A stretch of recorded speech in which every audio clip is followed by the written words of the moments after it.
So my name is Brian, and I'm a wandering monk. I travel around the United States and Canada, sharing spiritual gatherings just like this. All of them spontaneous. Different subjects, depending on the group. And 10 years ago, I had a conversation with my teacher, Sri Swami Purna Maharaj, who said to me, it's time for you to leave your old life. I was running a financial planning business at the time. And I left that. I sold my car, sold the business, gave away my clothes, bought a van, put a bed in the van, and set out on the road. And just traveled from city to city. Sometimes I would stop at truck stops and sleep in my van. Sometimes I would sleep in campsites. I've led a very simple life, which is kind of what a monk does. That's kind of what a monk does. How to live simply, right? How do you live? It's actually a really beautiful thing to live a simple life. I feel like if you really want to become good at meditation, live a simple life. Cut out extraneous things that are unnecessary. You can think of them. And so then I do practices like, for instance, I'll be silent for a day or two or three. I won't talk. It's kind of awkward when you have a roommate. And then some days, like once a week, I fast from food for 24 hours. I don't eat anything. I just drink water. Another great practice. Another great practice I've done before, which is probably harder, is turning off my cell phone. That's hard. Surprisingly hard, actually, because the addiction to the cell phone, right? But just kind of cutting out addictions and extra stuff. And then also,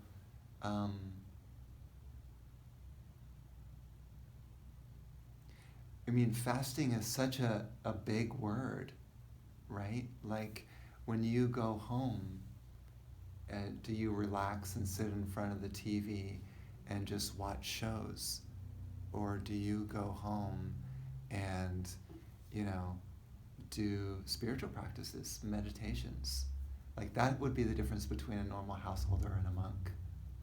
A monk uses his or her, let's say if a nun, uses her free time trying to strive to find the soul, whereas a normal person is just looking for pleasures in life, just to be comfortable. In general, I'm not saying that's with everyone, but pretty much in general. So there's two directions. Either I'm going towards the world, or I'm going towards the heavens. It's a big choice, and it's hard to make that choice. You know why? Because this world is so attractive.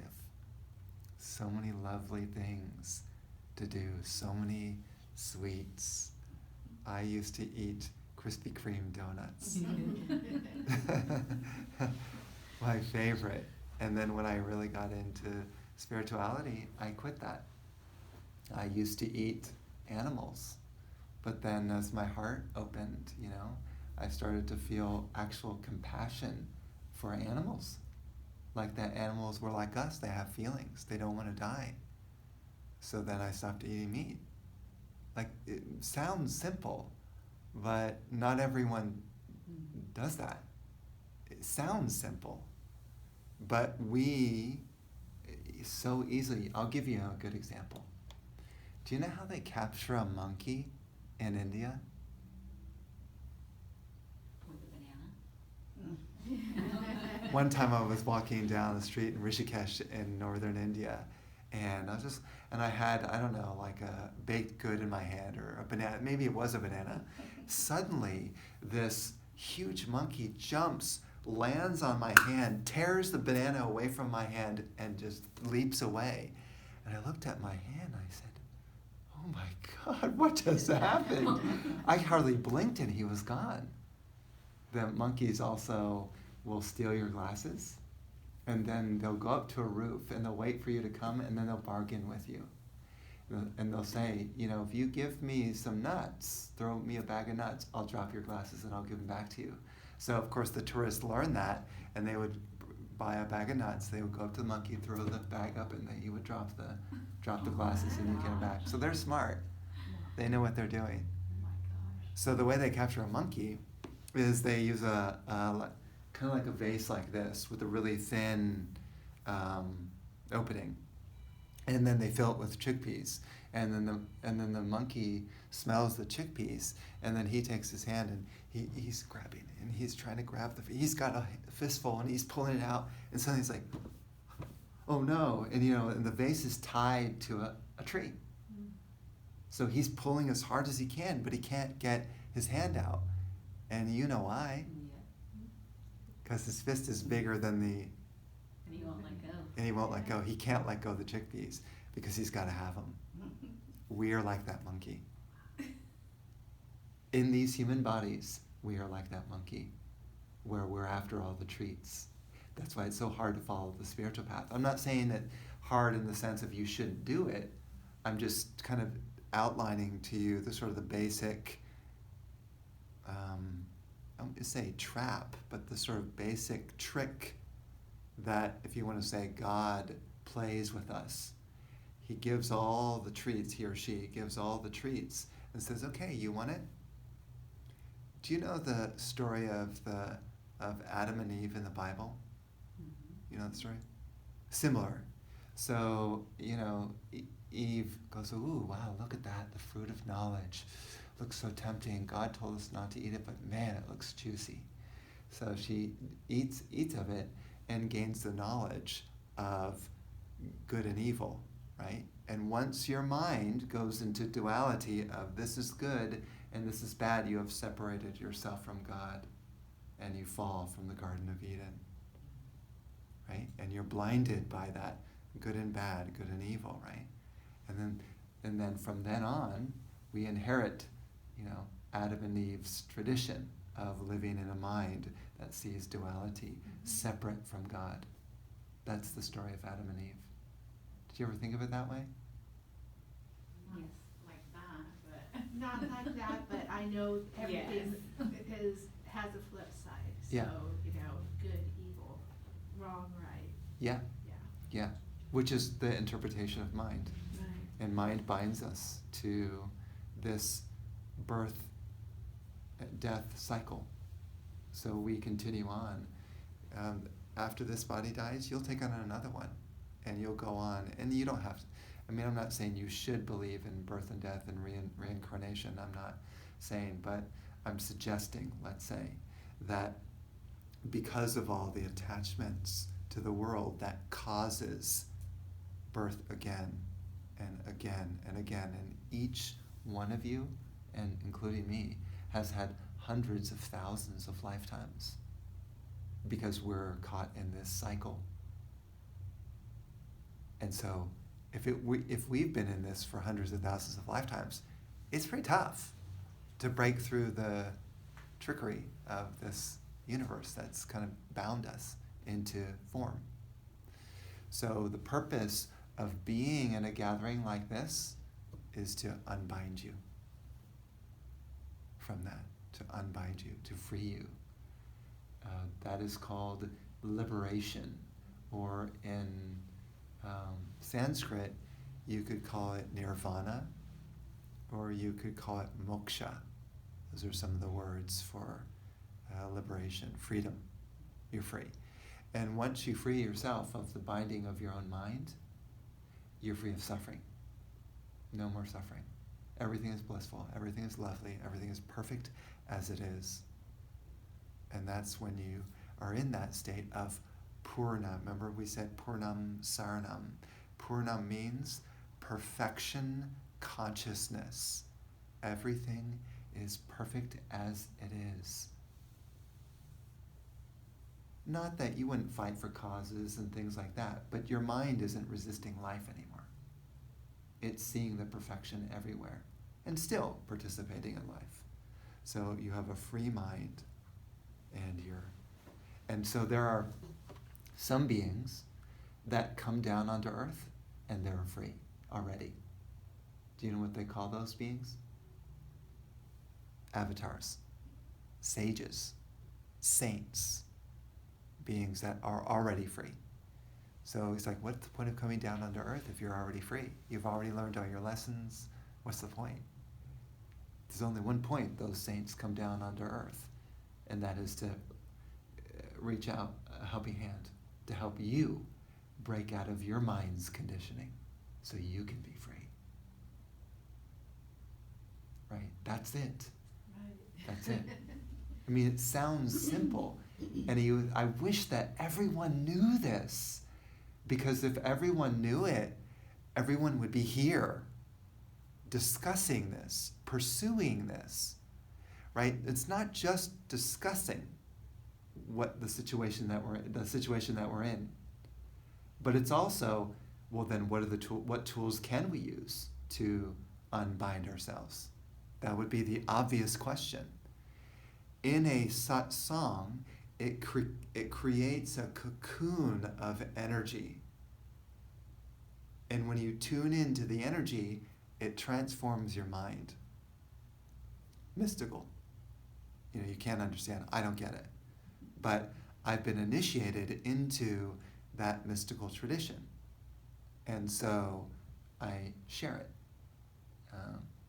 And it's been my guidance to do that. So the energy somehow percolates through your subconscious and unconscious system and starts to undo those dualities of good and bad.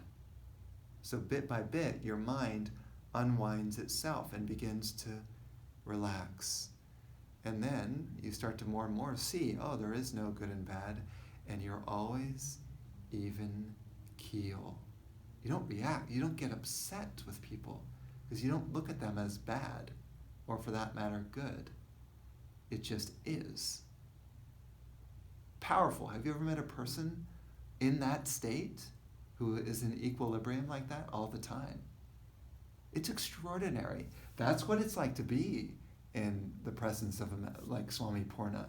It's why I go all the way to India, thousands of miles, with spending a lot of resources so I can be in his presence and learn. And he doesn't have to say a thing. You just sit in that vibration and it washes you clean. And you feel it. I mean, not to say you, I mean, I feel it. And the last time I was there, maybe 2 months ago in India, well, it was in the Himalayas, and went on a retreat with him. And I would say that retreat was the pinnacle of my life so far. You want to know why? The love, the bliss, the joy was so overwhelming. I was crying in that retreat. The enormous wonder that arose inside me was out of this world. Imagine dying and going to heaven, where everything is perfect. It's like that. No wonder I want to share this with others. Now, how do you draw people? Because you can't just say it in a flyer. A person has to prove it for themselves. And they feel the energy. That's your proof. If you don't feel it, then there's no real reason to go, unless you want to be entertained by a talk. But who cares? Talk is talk. It's dry. This kind of upwelling of presence that arises in you within the context of a satsang like this can take you into meditative states, and you will just be walking through life floating. I mean, it's like you're not even part of Earth anymore. You're floating. I mean, you're here, but you're not here. You're in a body, but but you're not sure if you're in a body. It's like that. We normal human beings are so fixed to this body that we really believe, oh, we're in here. But you know where your real consciousness is. In reality, your real consciousness is everywhere. That's your most subtle, your truest consciousness. You're not inside this. You're not. That's not you, this entity. You just have to get refined enough, and you will literally start to feel yourself in the salt walls, in the salt floor, in the salty air. Through the building, you will feel yourself. You will know yourself running through everything. Literally, not just imagining and intuitiveness and, all that stuff, woo-woo concepts. You are there. And because you feel yourself to be everywhere. I'll give you an example. When you're in front of a true sage, that sage knows everything about your past and also knows about your future as well. Sees totally through you. I know this from my own experience. He tells me things that no one would know. It's impossible. Impossible. He knows all of your karma and exactly what you need in order to break through to liberate your own soul. Knows exactly the steps, perfectly what you need. It's astonishing. We humans are so ignorant. We have no clue. But the sage sees through you because he is you. Ooh. Didn't see that one coming.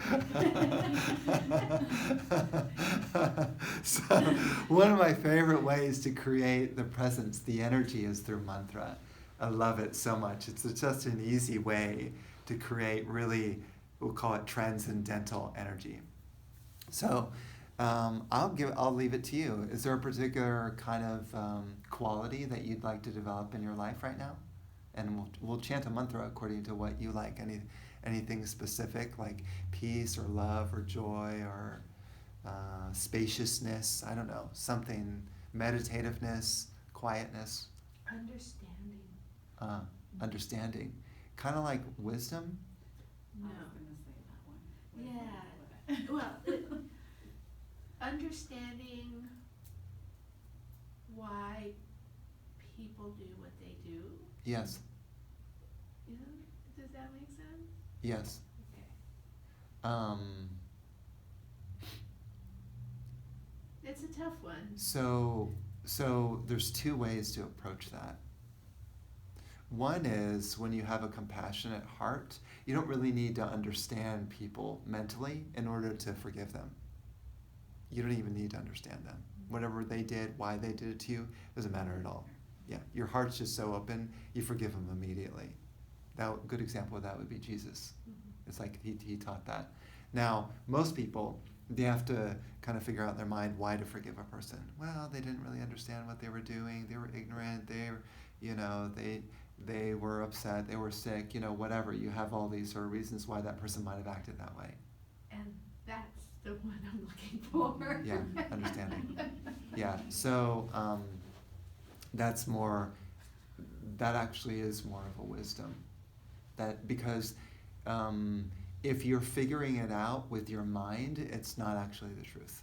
You're just shooting darts in the dark. You're not figuring it out. But your intuition will know, oh yeah, that's why that person's doing it. You immediately understand and you can forgive them because you get it. You get why you did it. That's a third eye thing. That kind of dawning of understanding and knowledge you get from your third eye. Once that third eye awakens, you see through people.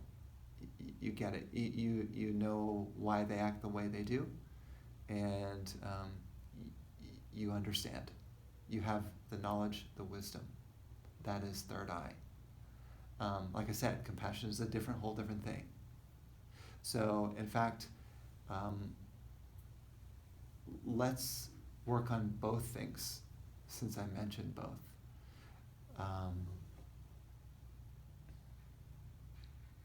So I'll share with you a mantra to awaken the understanding.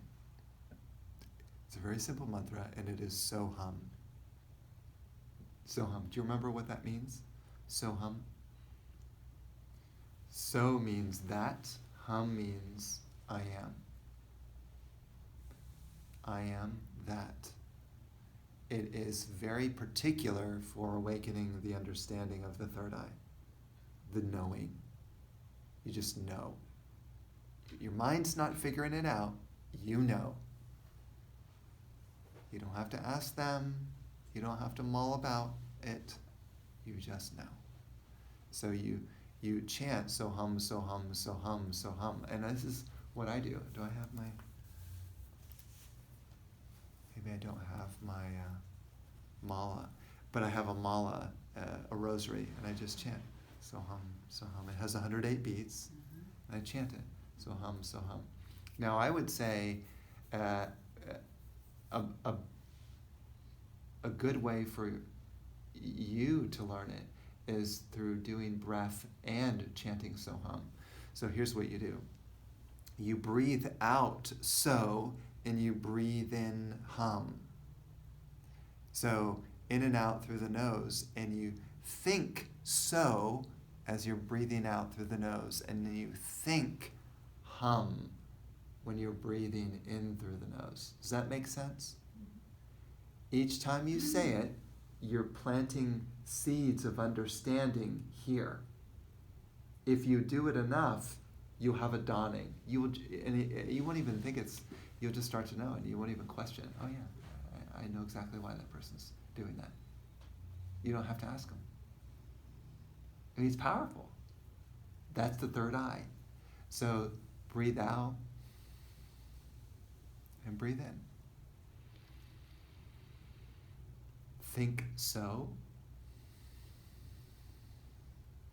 Think hum. Deep breaths. So. Hum.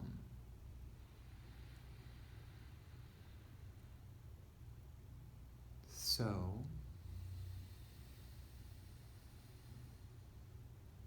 Hum.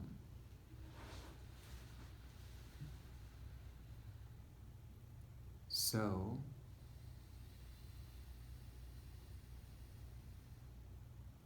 Hum. Keep doing it.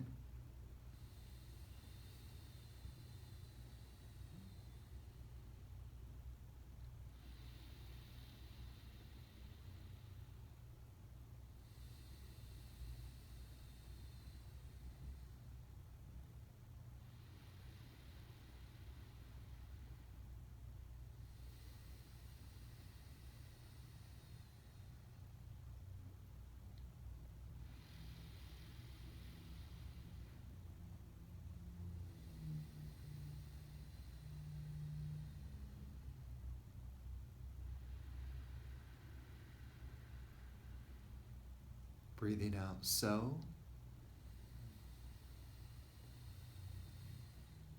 Breathing in, hum.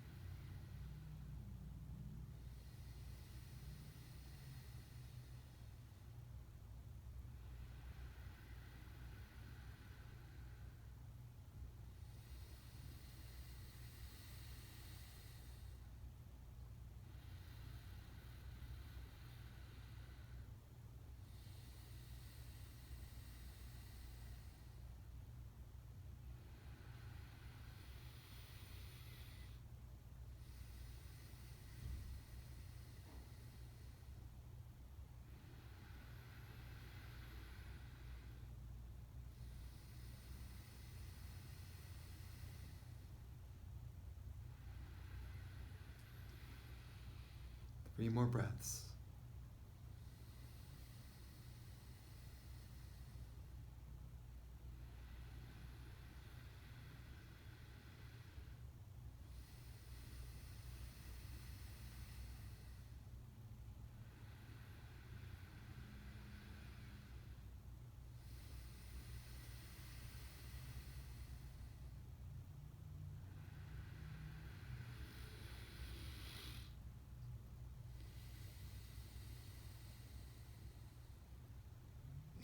can just relax. Try to feel the energy of that. Try to feel any shift. If you can sense that shift, you put your attention there, and it takes you into the meditation naturally.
And with the eyes closed, gently look up toward the third eye between the eyebrows, where the pineal gland is. Gently gaze up and visualize a candle flame there at the third eye.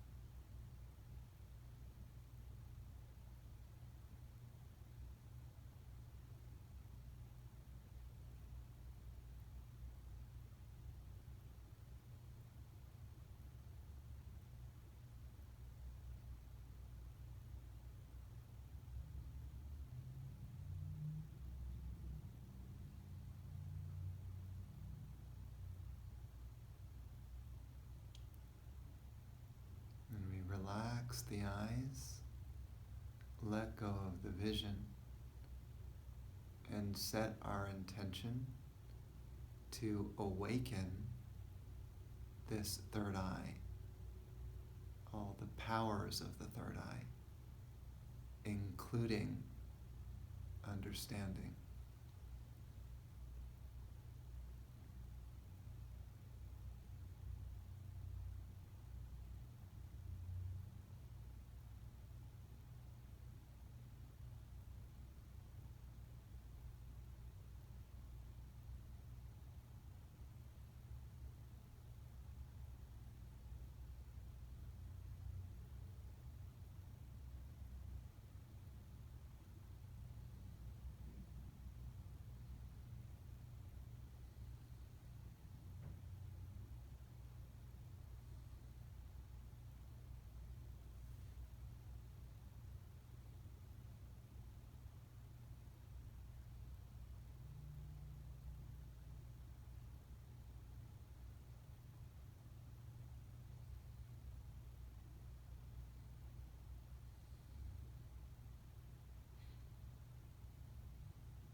And then gently we come back to the sensation of our seat in the room,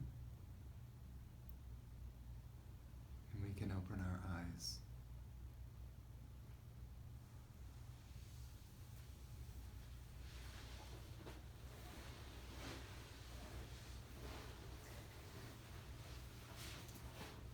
If you do that, practice every day, you will have sharp understanding where you will be able to pierce anyone's mind and know exactly why they did what they did. You will not have to figure it out. Because a lot of us wonder, why did that person do what they did, and could spend days trying to figure them out. And humans are highly complicated.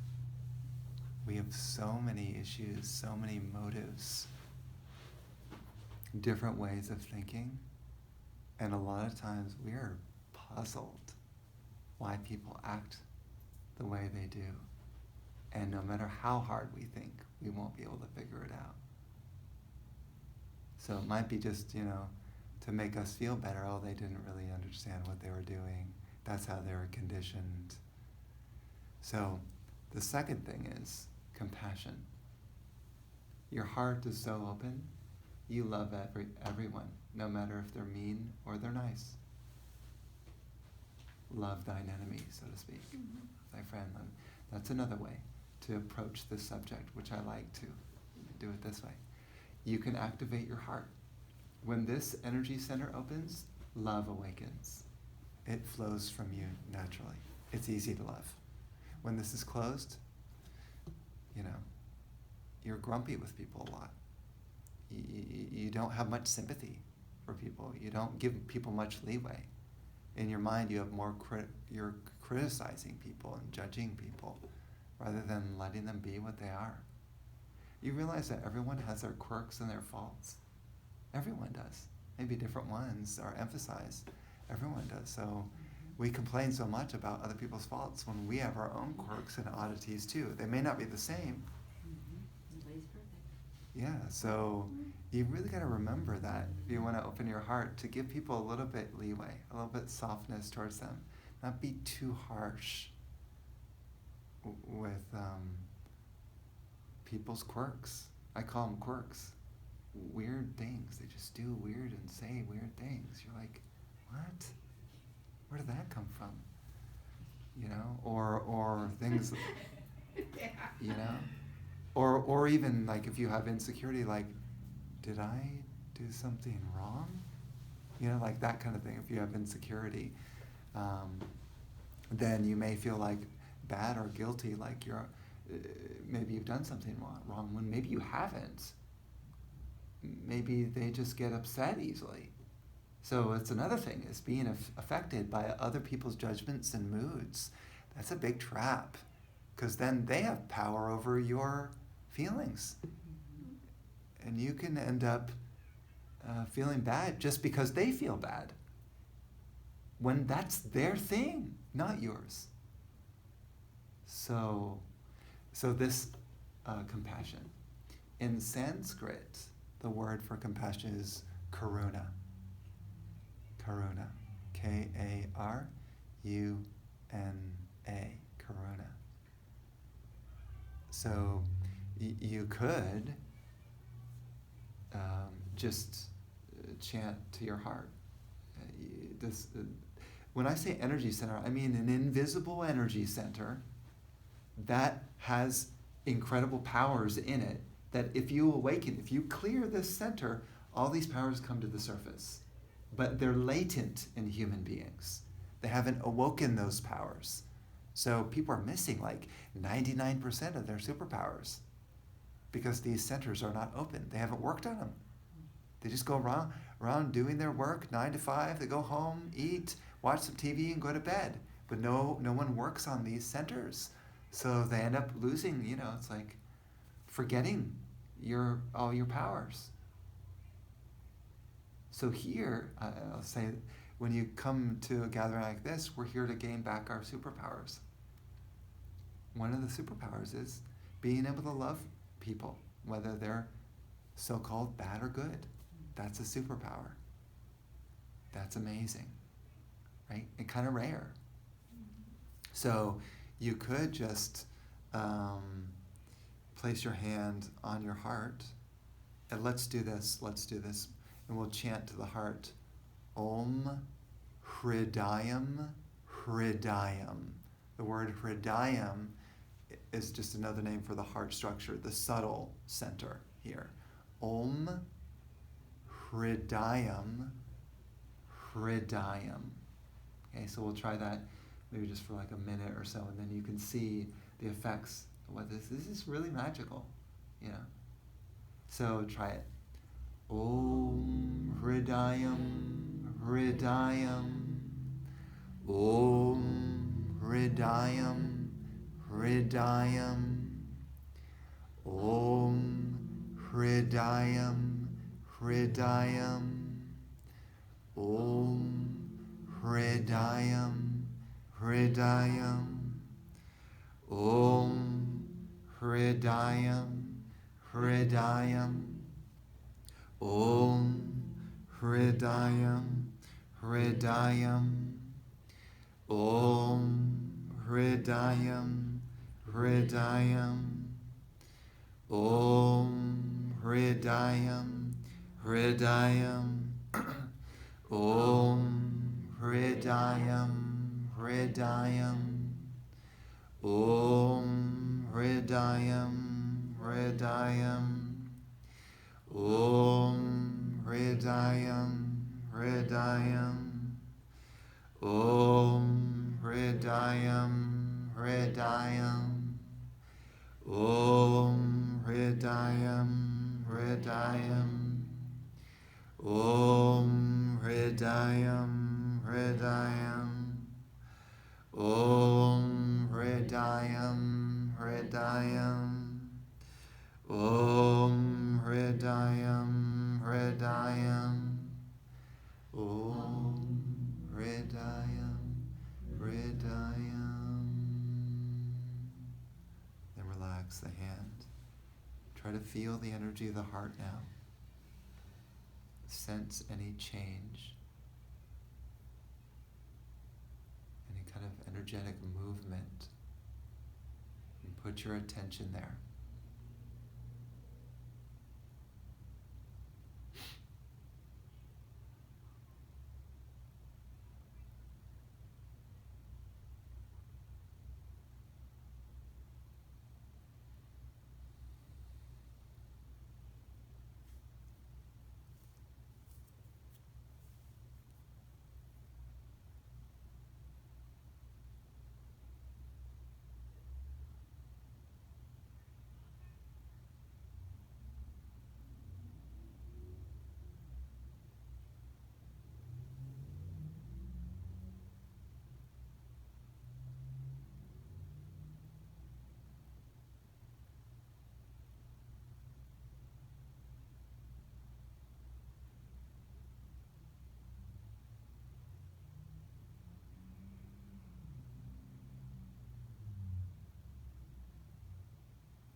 Then you can imagine the radiance from your heart,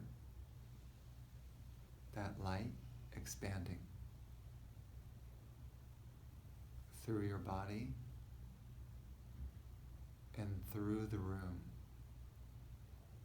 filling the room with light, all stemming from your heart.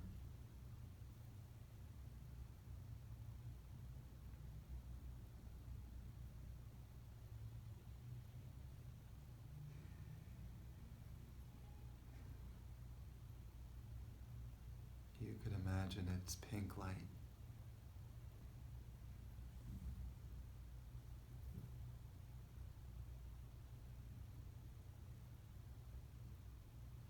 The very salt is infused with the energy of the heart. The air, the walls, the ceiling, the door, the people.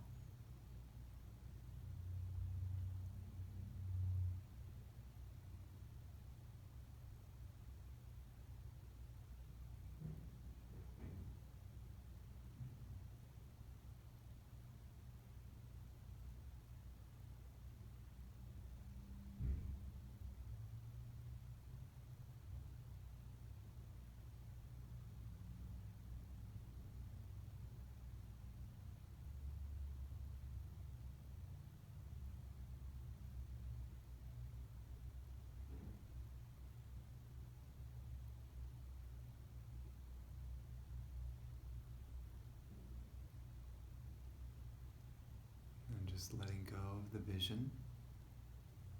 Feel the energy now throughout your body and in the room. And what are you sensing?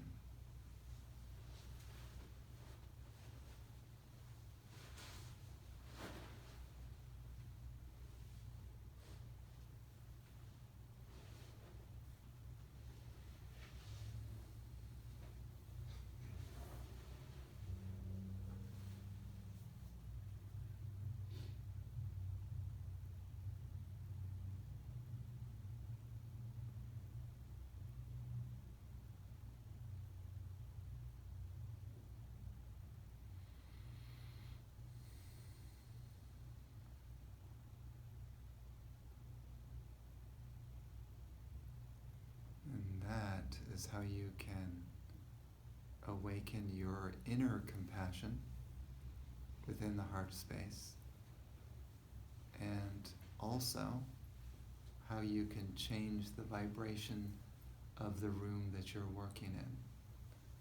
So if, let's say, you're doing a session for someone, you come into the room, you kind of activate the heart, and then you send the light out into the room, and you will change the energy. You could walk into a party and do this, Christmas party or something, and everyone gets touched by that energy. They may not see it. It's not like suddenly the whole room's going to be filled with pink light like this. They're like, wow, who's doing that? Yeah, that generally doesn't happen. But you'll be surprised at how people will start to smile more and like have sweeter conversations, and like the whole energy of the room changes. People will be nicer people when you project the energy of the heart out. So it's a great practice to do. Mm-hmm. Send out beautiful pink light out into the room. That's it. You could try it. So I was envisioning green light for heart chakra. No, and it's interesting. Indeed, yeah. Thank you for mentioning that, That's why I because painted my nails green. Yeah. That was heart chakra. it's like, once I started getting into it, it was like, whoa, That's it was what mine was green. doing. Yeah, Mine it was like, purple, I don't know why, but it was Sure. really, I could really feel the. yeah, great. Yeah, and it could be any color. I'm not saying it has to be It's pink. just what's in my brain. Each person's different too. What I found is often with the heart that it would start out with green and then turn into pink. mm. So as it got more intense, so it can happen with whatever color, whatever works for you. But it's just a matter of the intention and the sentiment, and especially if, let's say, you're chanting for your heart, Om Hridayam, Hridayam. That is a powerful activation tool for this center. Makes it more energetic, and so you might try that. So now you have activations for third eye and for heart. The next thing is you want to connect your heart to your brain, to your intelligence. That way, when you're thinking loving thoughts. They're not just cold, detached thoughts, right? You want to connect them. So an easy way to connect the heart to the third eye is breathing the light from the heart up into the third eye, and then when you exhale, the light goes back down, like this, right back down to the heart. So you breathe in, imagine that light's moving up into the third eye, and then you exhale and it goes back down into the heart. Breathing the light up into the third eye.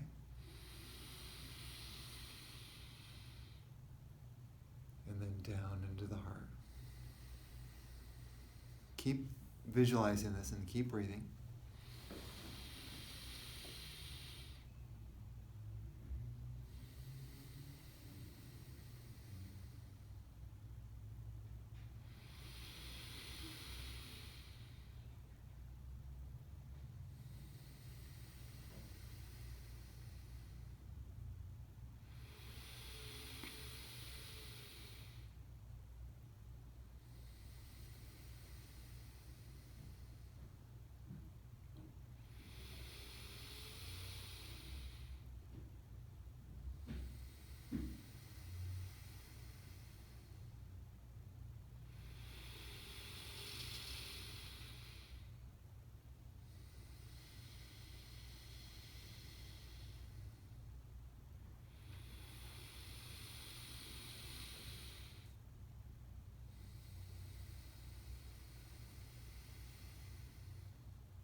do 3 more deep breaths, connecting the heart to the third eye.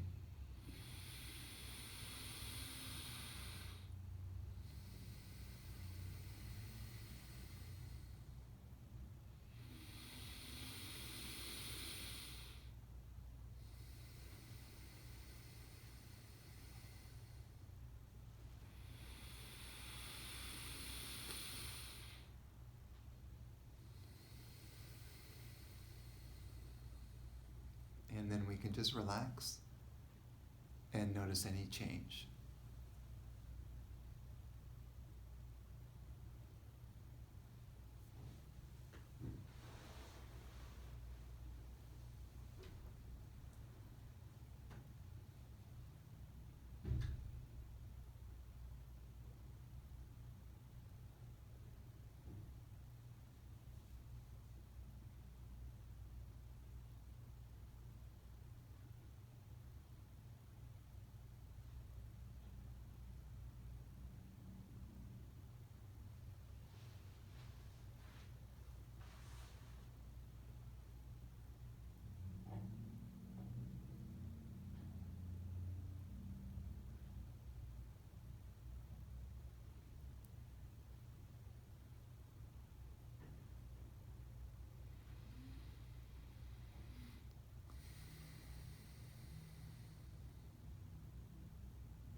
Again, if one were to make this a daily practice, one would make leaps and bounds on their spiritual journey.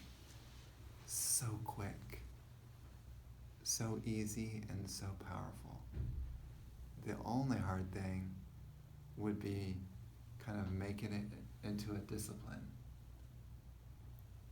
We don't have oftentimes a regular practice that we do consistently. I have felt from my own personal experience that regular discipline is crucial to making progress. Otherwise, you can get drowned in life. The stresses, this world is like not so easy, as you probably already noticed. It's not easy, it's a school, but it's not an easy school. So,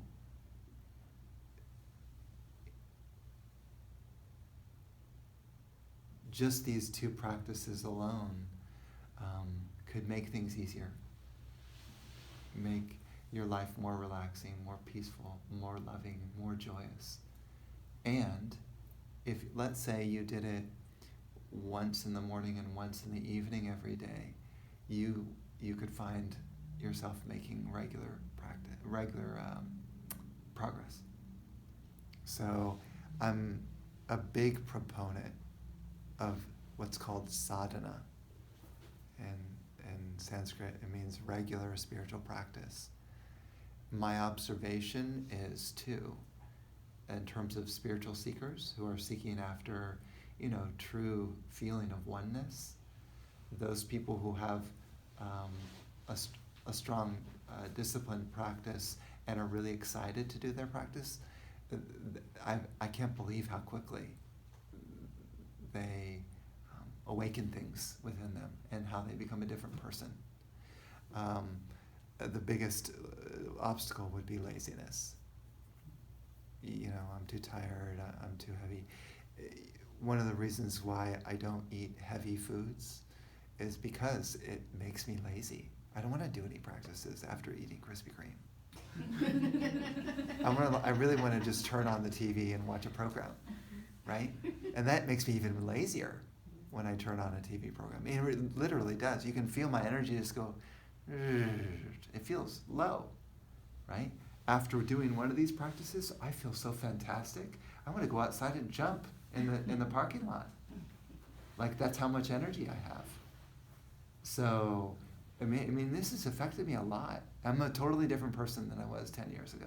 Totally different. And so, okay. So let's do some singing together with the harmonium. I did bring a mantra CD back there. It has some of my chants on it. It has 11 different chants on it with the harmonium music. So you could learn some of the mantras on your own and even play it in your car and listen to it. Much better than listening to the normal radio, because it'll put a spiritual frequency in your car, and even if you're not singing along with it, it's still touching you, it's still helping you. So better choice than radio. So this particular song is for awakening love, awakening the love within you, a natural sort of outpouring of love, reasonless love. You don't have to think why I should love someone or something. You just love. So in Sanskrit, the word is prema. Prema, love. So the mantra, this mantra, Anandam Premanandam. Anandam means bliss. Prem, Anandam. So it's prem and then the word Anandam again. So I'll sing it as you get the tune. You can sing it with me. You can sing it softly, loudly, however you like. But the most important is feeling it. Set your intention. I really want to sense what this mantra is doing. I mean, it'll work on you, nevertheless, but I'd like you to get the nuances of it. Really get it deep inside. Anandam, Premanandam.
if you had a baby or you had a child, you could sing that baby to sleep with that lullaby.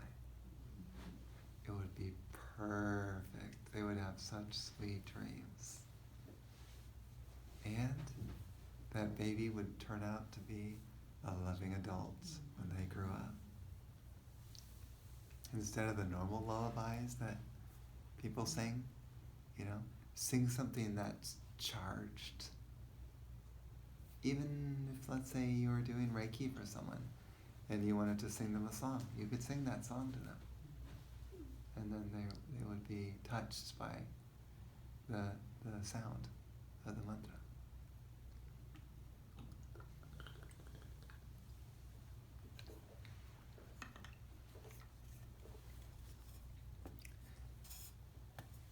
If you wanted to sing a song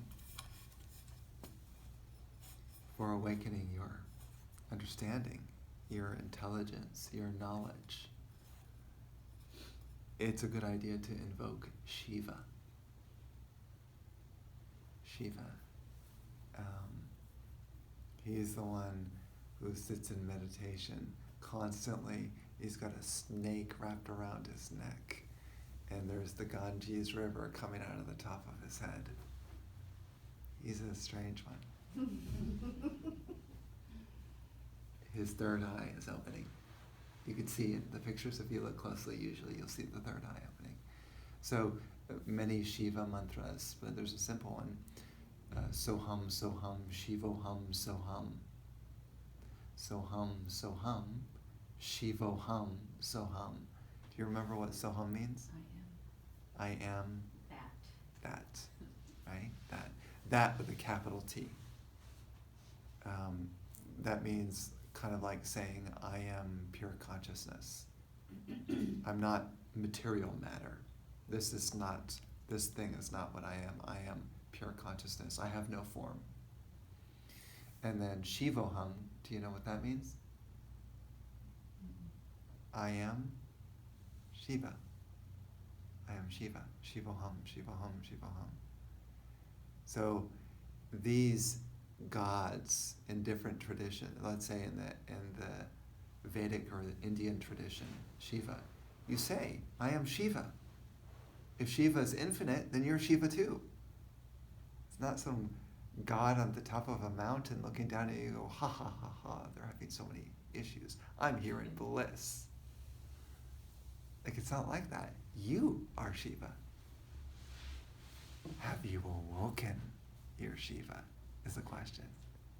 Are you yourself in deep meditation all the time, whether you're walking, driving, talking? That's Shiva. And his intellect, sharp, a deep understanding of the nature of existence itself, not just people's minds, but the nature of reality itself. That is Shiva, the ultimate intelligence of the entire universe. Do you understand, like, the immensity of this concept? The very intelligence that built you, that conceived you in the womb and made you form into the character that you are today, that intelligence is the power of Shiva. That's how, what we're talking about, like something gigantic, impossible for a normal human being to understand, because we work out of mind. In mind, we read books and understand things, which is nothing. It's like, compared to godlike intelligence, human intelligence is just studying something and then just repeating like a parrot. Oh yeah, I learned that, and that's what I learned in school, and so, they told me how to do it, and so I did it, right? That's pretty much human knowledge. Divine knowledge comes from somewhere else and is extraordinary and always inspired. Wouldn't you like to develop that? I'm saying this because you can, not because I'm just talking grand thoughts here and philosophizing. This can be your reality. It's like, I wonder in this world, am I the only one that gets excited by this, you know? Because I do. I mean, I want to know it all. I want to understand the nature of who I am. And my whole life is seeking that and sharing that as well. So I maybe this kind of passion comes up in a person when they're ripe.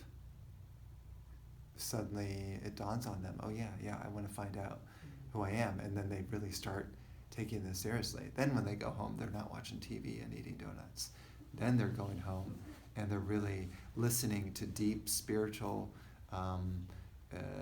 like for instance, if you watched a recording, the energy gets programmed into the recording of the gathering. So you listen to it again and it doesn't have to be this gathering. It can be, as long as you're listening to something where there is genuine spiritual energy in it, not just a philosophical program.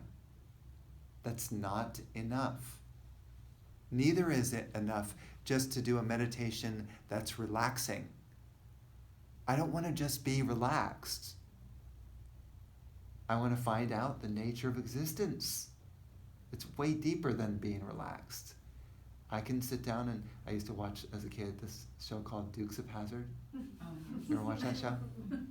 You know that show? Yeah. Yeah. As a kid, it was my favorite show. I can go home and watch Dukes of Hazzard and relax. But that's not awakening my cosmic awareness.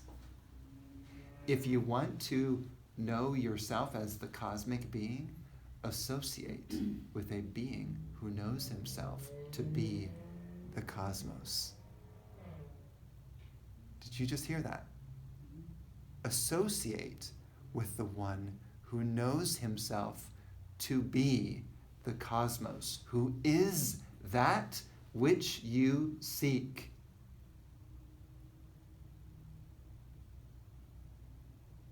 And it's no coincidence or farce that we light the candle and get the flowers specifically for such a being, because that consciousness then comes here. Like as an example, when Jesus tells his disciples, now go out in pairs and go out and heal people, and then they're like, we can heal now? What? They were so like shocked, right? And then they go out, to all over the Holy Land, and they lay their hands on people, and they heal themselves. They heal people of blindness and people who can't walk. They're walking again, and these disciples are doing it. Why? Because Jesus initiated them into that, opened up their awareness so that they could do that. This is very, very similar in when such a being, a cosmic being, tells you, go out on the road and share the energy with others, you're getting that. That reality is coming through you, to you. So, Swami Purna often says, it's not how much I can give you, it's how much you can carry. And if you've done your purification, if you've cleared out your negativity, your darkness, then you come to a gathering like this, you'll be illuminated. You'll reach the stars. But if you go every day and you're stealing and cheating and drinking and all that stuff, all the worldly things, and then you try to come to a gathering and you try to tune into the spiritual energy, you won't get it because you haven't created fertile ground for yourself. The foundation of spirituality is simply kindness. Again, seems simple, but when we're in a grumpy mood, how easy is it to be kind? You have to hold your tongue. I don't want to say that. Let me hold back.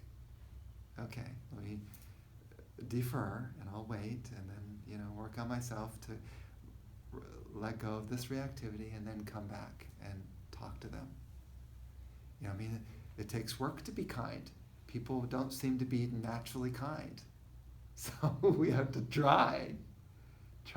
So we purify our darkness. The more you do that, the more you will be open to spiritual transformation. The more you will go into transcendental states, not just human states. It is said, one who knows God is not less than God. Now that may sound blasphemous, probably in most churches. They probably would start throwing tomatoes at me for saying that.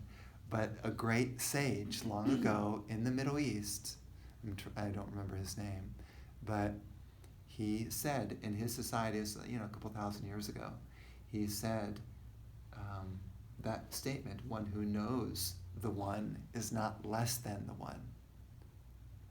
And then he was condemned to be stoned. And one by one, each person in that town was required to throw a stone at the sage who had stated this, right? Because they thought, you can't say that. That's wrong. One by one, they were throwing stones at him, and he was laughing. Just laughing, because he's in a blissful state all the time. Stones don't hurt a person who is beyond the body. They're a cosmic being. They're not in that body. So he's laughing and joyous. And then his close disciple comes and picks up a flower and throws the flower at his master. And the flower strikes the great sage. And the sage begins to cry. Just weeping, just crying. And someone looked at him.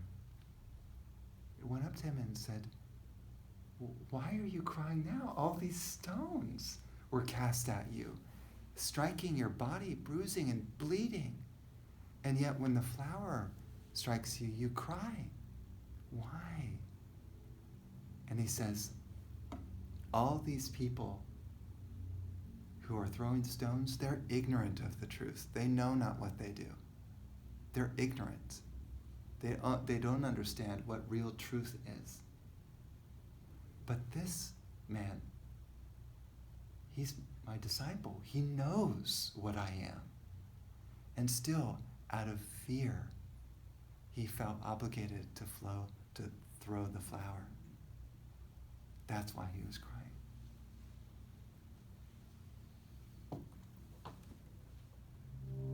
So we can sing Soham, Soham, Shivoham, Soham.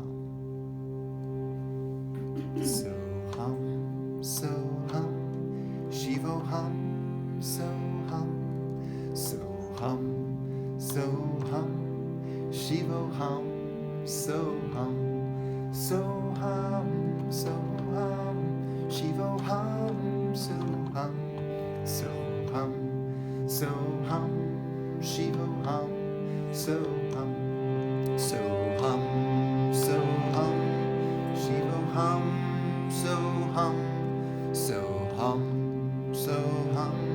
Shivoham, Soham. Soham, Soham, Shivoham, Soham.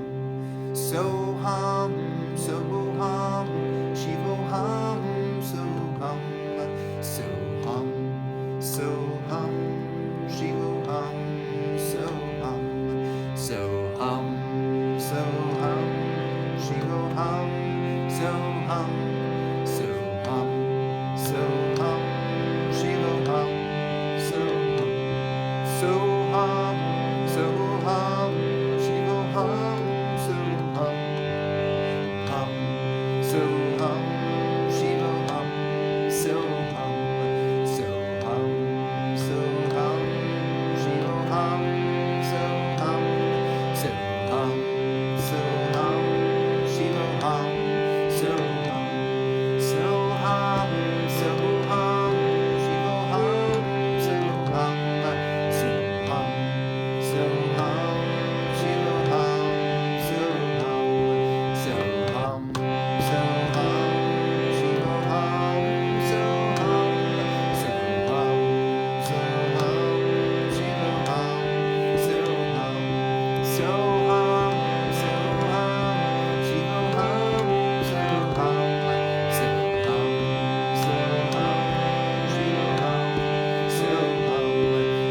Soham, Soham,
And allow your consciousness to dive into the mystery of that mantra.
So that is the presence of Shiva.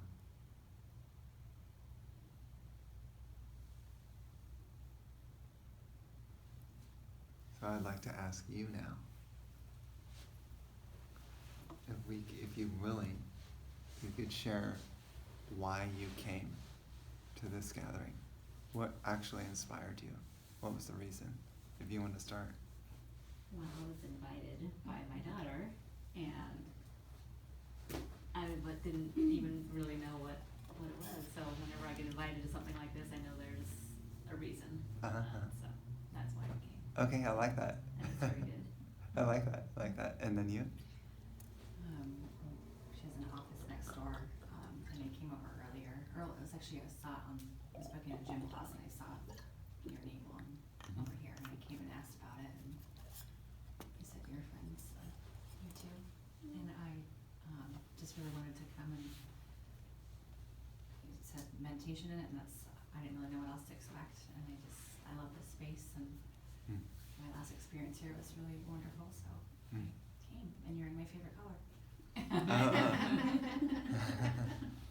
Okay, yeah, thank you. Yeah, right. And then you, Jerry? You expect me to use my words,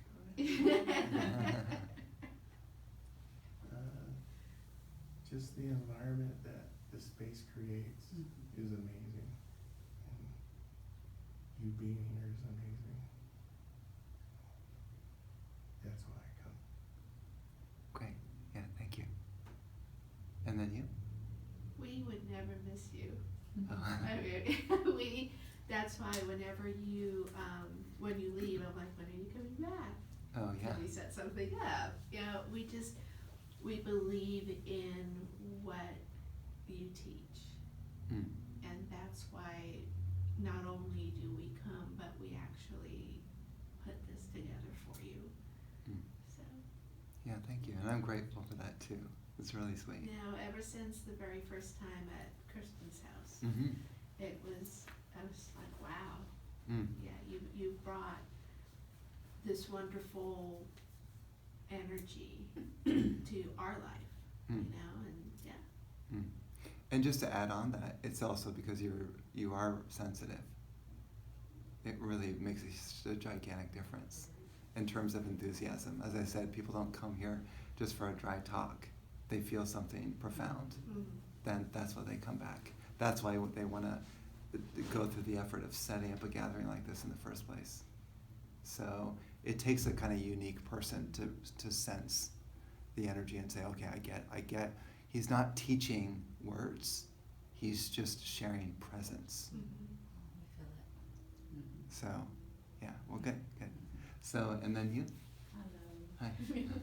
Well, I tried making it last time you were here, but I couldn't because I had to work. So then, since then, I was like interested. I wasn't really sure what it was about or what to expect. But again, I'm into now like more meditating, the mantras, chanting, all that stuff. So I want to know more, and that's something. Let's see what this is about. And I've been amazed with everything, and like just wow, everything you've shared. So. Yeah, I like it. You just made up a word, chantra. Chantra, because I call them chants or mantra. Like either I use that, but she invented chantra. That's a good one. So that's really clever. Clever. Thank you. So yeah, well, good. No, thank you for sharing. I know it's kind of a spur of the moment thing. So yeah, the teachings are invisible, and I get excited, and I've been excited since the first time I did it, when I left my home and everything. I left everything for this. That's how important I found it was. And I naively thought that, oh my gosh, there's going to be thousands and thousands of people wanting to come to these gatherings. This is the best thing since sliced bread. I really had that thought. And then I realized like it was harder to gather people than I expected, because not everyone is into spiritual events. They'd rather go to the local movie theater and watch a movie or something. That would be more entertaining. So, and I get it, but so I made that I had a misconception. It was very innocent at the beginning. And now I do it, first and foremost for my own practice. It's helping me each time, each gathering. It's helping me get a little bit closer to that, what I was speaking about, that cosmic feeling, that dissolving of Brian, like, when a salt doll walks into the ocean, what happens to the salt doll? It becomes the ocean, right? Similarly, when you dissolve into spiritual energy, you become one with the cosmos, and you know you are the cosmic being.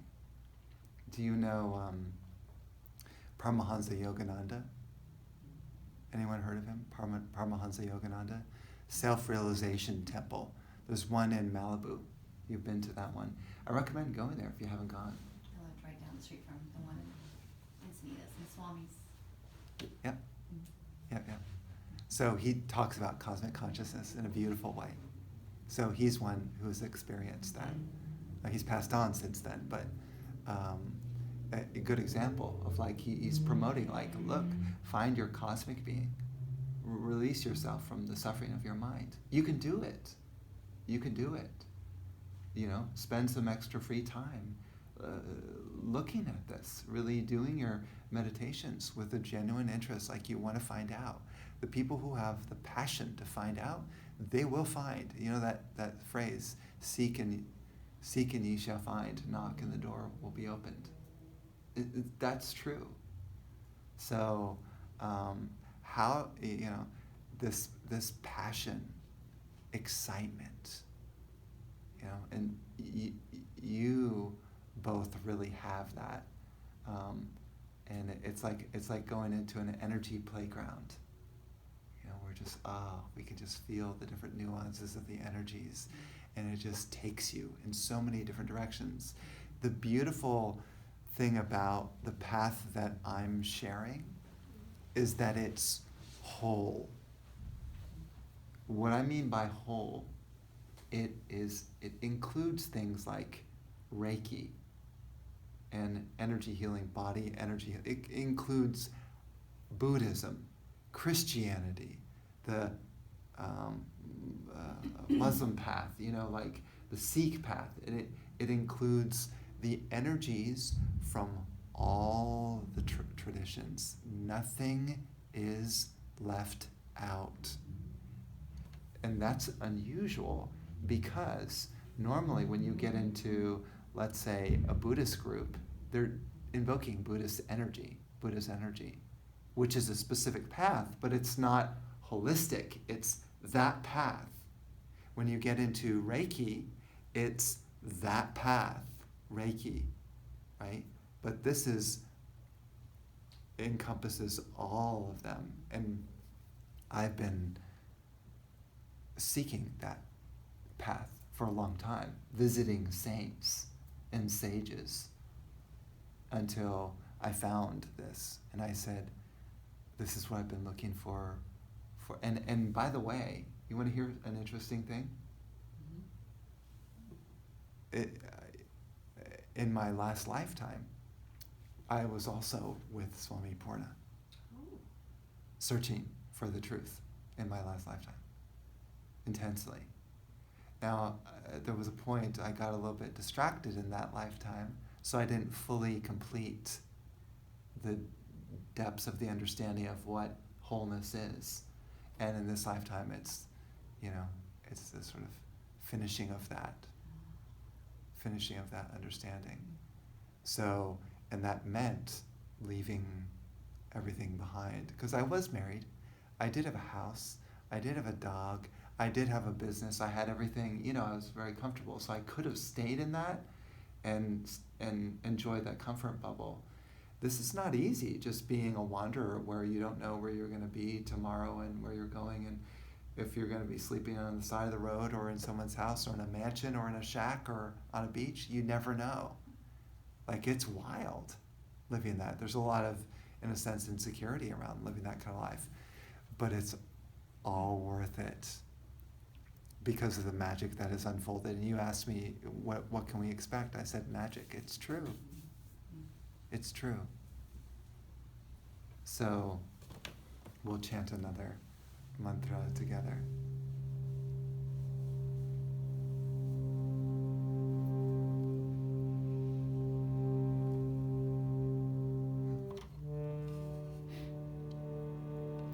This mantra, Narayan Shri Narayan. Narayan Shri Narayan. Narayan is another name for Vishnu. Do you know Vishnu? In the Vedic tradition, he's the one who preserves the universe. Make sure it doesn't fall apart because of demons, because sometimes in this world, a lot of demons appear and start destroying. Right? They get out of hand. At that time, usually an avatar of Vishnu, the preserver, comes down and puts them in their place.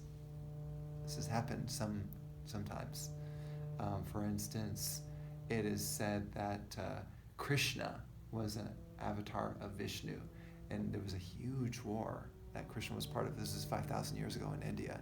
A huge war in which many demons were killed during that war. And anyway, Vishnu has come down to save the planet, really, as an avatar. So this song, Narayan, Shri Narayan, you're just invoking that Vishnu presence to be here. And you can feel it for yourself, because it's more of an energy. Sing with me as you get it. Narayan, Shri Narayan.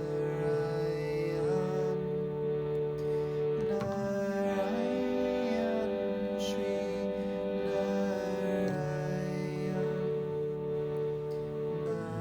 Narayan, Shri Narayan. Narayan, Shri Narayan.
presence of that mantra, to feel it in every cell of our body and in every thought.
And so just consider for a moment that you're not autonomous.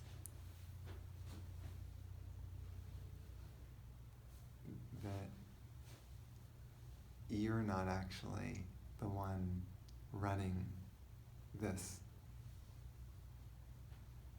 That there is really, in reality, only one power that is running absolutely everything in existence. One single power.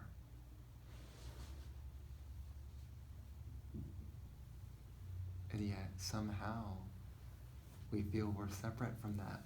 That we are in charge of running this and making things happen.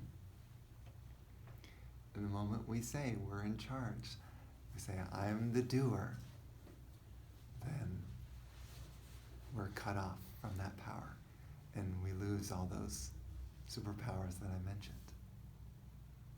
So here we really are striving to let go of our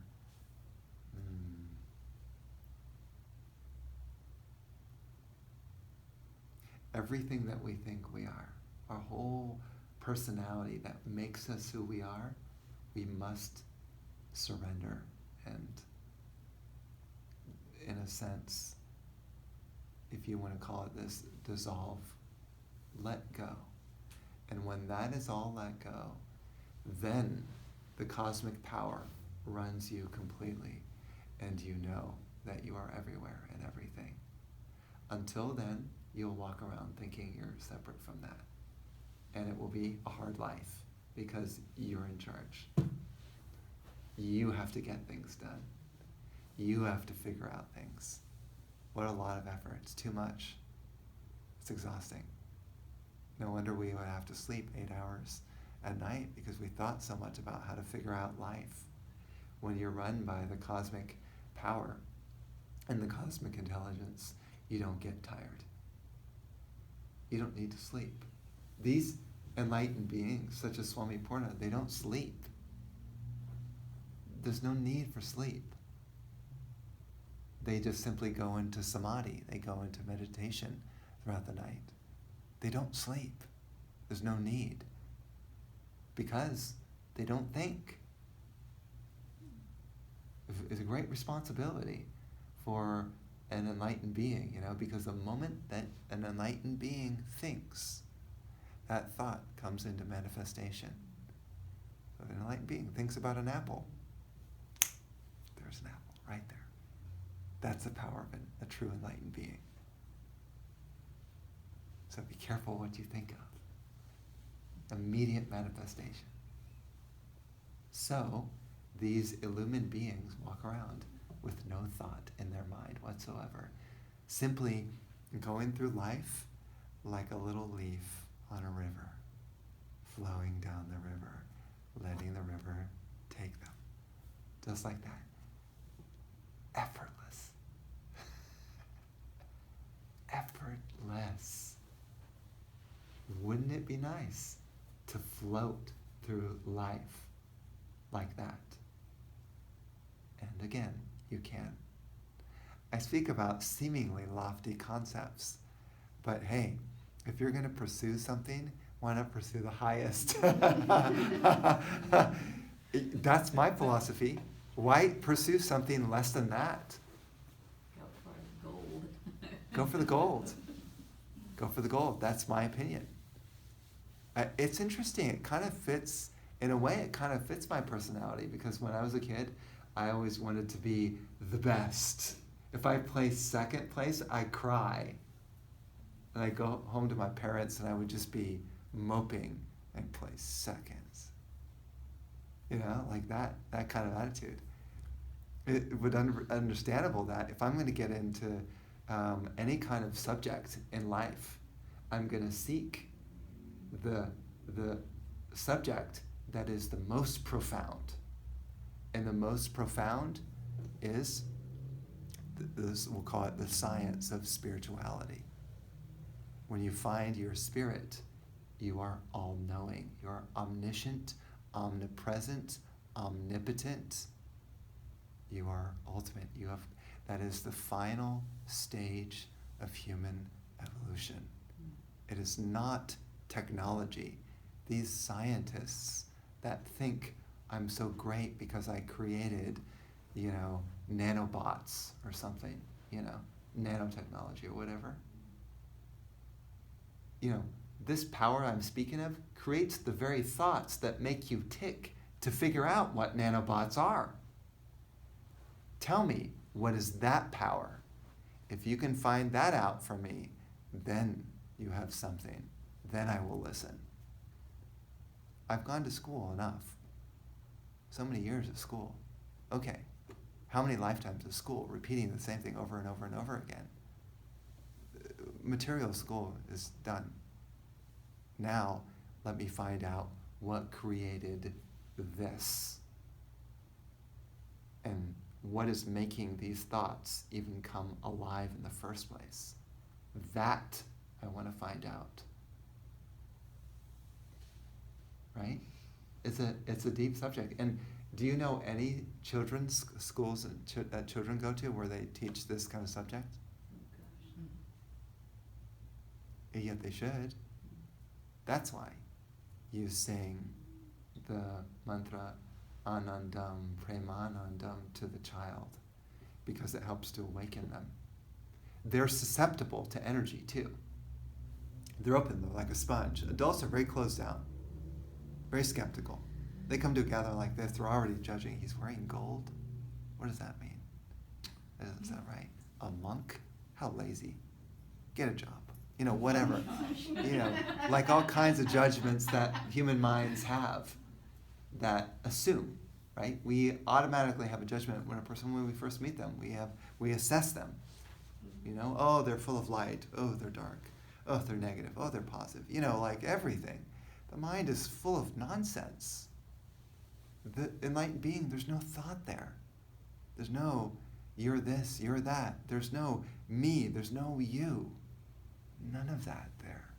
It's just pure consciousness, pure freedom, pure bliss, pure love. They're like a sun. I want to hang out with the sun. Let me learn from that.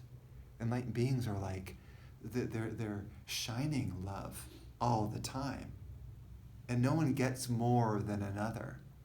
It's just a matter of whether you're open or not, whether you're curious, whether you like that kind of thing or not, you know? So, and there's a word for it, the one who is sincere, who's passionate, who's really seeking truth, that person has is mumukshu. Mumukshu means sincerity. I genuinely want to find out who I am. I'm done with the rat race of just the hamster wheel, you know, repeating, because that's what life is. Life, birth, life, birth, life, birth, life, birth, death, or, you know, just continuing. We repeated this lifetime that we've done here many, many, many times before. Don't think you haven't done that these things are all new. You've done them before already. You just don't remember those lives. You can't remember them. Maybe it's fortunate, because imagine if you remembered all the troubles and all the traumas that occurred in previous lifetimes, you'd be overwhelmed in this lifetime. You wouldn't be able to handle it. It's too much. This lifetime's already enough. The troubles in this lifetime. It's enough. I'd rather not remember them. So, but all the karmas from all those previous lifetimes have come together and conglomerated into this human being. It's like, okay, let's unwind this. Let's unwind everything that you think you are so you can become like space. So there's a great way, if you like to do a meditation by yourself, put yourself easily into meditation. You can chant a space mantra. This almost sounds like Star Trek or something. But the word for divine space is Brahmakasham. Brahmakasham. You keep repeating it and attune to the frequency, and you'll just go into space, just like that. It's a very subtle, but it'll send you there. Easy way to meditate. If you like to do like a daily meditation, it's a fantastic way to do it. So you can try it. In fact, let me just play a note so we can kind of chant with that. Brahmakasham.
say to ourselves, I am space.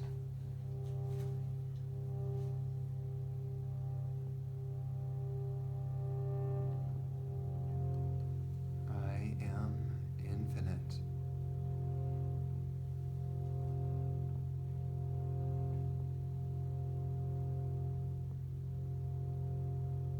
I am boundless.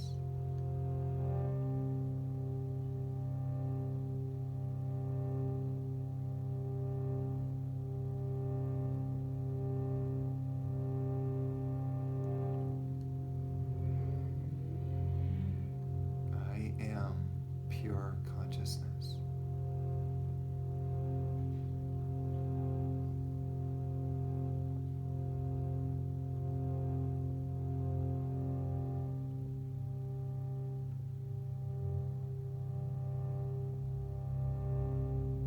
Just letting go of the body and the mind.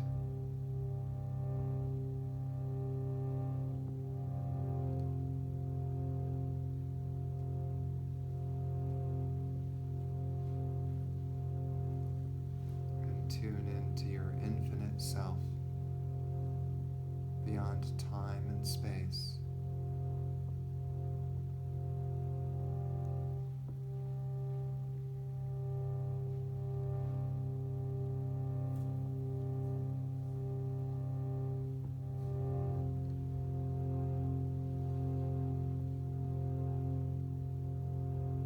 Indeed, if the supreme reality is infinite, then you are that, and there is only you, no other.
This is whole.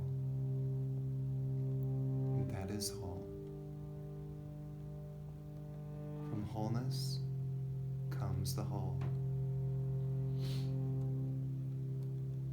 When we take away the whole from the whole still remains whole.